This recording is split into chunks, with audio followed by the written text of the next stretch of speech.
చిత్తు చేసే గంజాయిని పూర్తిగా నిర్మూలించాలంటే ప్రజల సహకారం ఉండాలని జిల్లా ఎస్పీ అఖిల్ మహాజన్ అన్నారు. మంగళవారం ఉట్నూరులోని కేబీ కాంప్లెక్స్లో నిర్వహించిన ఆదివాసీలతో జిల్లా పోలీసు ఆత్మీయ సమ్మేళన కార్యక్రమానికి ఆయన ముఖ్య అతిథిగా విచ్చేశారు. ఆదివాసీలు తమ సంస్కృతి సాంప్రదాయాలను కాపాడుకుని ఉన్నతంగా ఎదగాలని పిలుపునిచ్చారు. పోలీసులు మీకోసం ద్వారా జాబ్ మేళా లైసెన్స్ మేళా నిర్వహిస్తున్నారన్నారు. అక్రమంగా గంజాయి సాగు చేసినా విక్రయించినా సరఫరా చేసిన చట్ట ప్రకారం నేరమని, గ్రామాల్లో అలాంటి తప్పులు చేయకుండా చూడాలని ఆదివాసీలను కోరారు. గంజాయిని అరికట్టాలంటే అందరి సహకారం ఉండాలన్నారు. అలాగే రోడ్డు ప్రమాదాలు, డ్రంక్ అండ్ డ్రైవ్ పై అవగాహన కల్పించారు.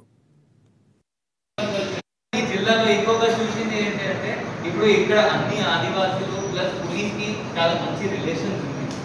అందరంటే ఎంతమంది వచ్చారు ఈ స్టేజ్ లో మాట్లాడడానికి అందరూ ఒక మాట అన్నారు. వేరే డిపార్ట్మెంట్ తో ఇబ్బంది ఉందని చూసారు, పోలీస్ వాళ్ళతో చాలా మంచి రిలేషన్ ఉంది. అందరూ అన్నారు. అంటే నేను ఒక్కరు కూడా అట్లా చెప్పలేదు సార్, మనం వెతరం ఉన్నాము లేకపోతే ఆ జయమూర్ రోజు కూడా ఆ పాయింట్ నా దగ్గర నేను రాసి ఉంది. దట్ పోలీస్ వాళ్ళ మంచి సపోర్ట్ ఉంది. పోలీస్ వాళ్ళ నేను ఈ రోజు వచ్చాను నా ముందు చెప్పాలి అట్లా లేదు. దాని అర్థం ఏంటంటే ఆ రోజు కూడా మీరు అందరూ అన్నారు పోలీస్ వాళ్ళతో సార్ మంచి రిలేషన్స్ ఉన్నాయి, వాళ్ళు సపోర్ట్ చేస్తారు. అదే సపోర్ట్ అదే రిలేషన్ మనం మళ్ళీ ఇంకా కంటిన్యూ చేస్తాం. ఏమైనా మీకు హెల్ప్ కావాలంటే మనం ముందు ఉంటాం, మనకి ఏమైనా హెల్ప్ కావాలంటే మీరు ముందు ఉంటారు. అదే ఇప్పుడు ఏంటి అంటే మొత్తం స్టేట్ గాంజాయి మీద గట్టిగా పని చేసుకున్నారు. ఇది చాలా చాలా టైట్ చట్టం.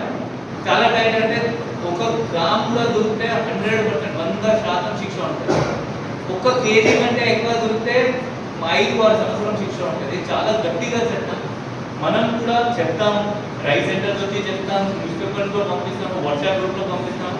మీరు అయితే పటేల్ లీడర్ గ్రూప్ మీ బాధ్యత. మీరు కూడా జనాలకి చెప్పాలి, మీ వాళ్ళకి చెప్పాలి, ఆదివాసులకి చెప్పాలి. కాబట్టి ఇట్లా చేయకూడదు. ఎవరికి ఇట్లా మీ ల్యాండ్లో పండించడం లేకపోతే మళ్ళీ అది కల్టివేషన్ చేయడం మళ్ళీ తర్వాత అమ్మడం అది చాలా పెద్ద నేరం. మీరు కూడా వాళ్ళకి చెప్పాలి అంటే కోరుకుంటున్నాను. ఎందుకంటే నిరుద్యోగులకు ఉపాధి కల్పించేందుకు ప్రభుత్వం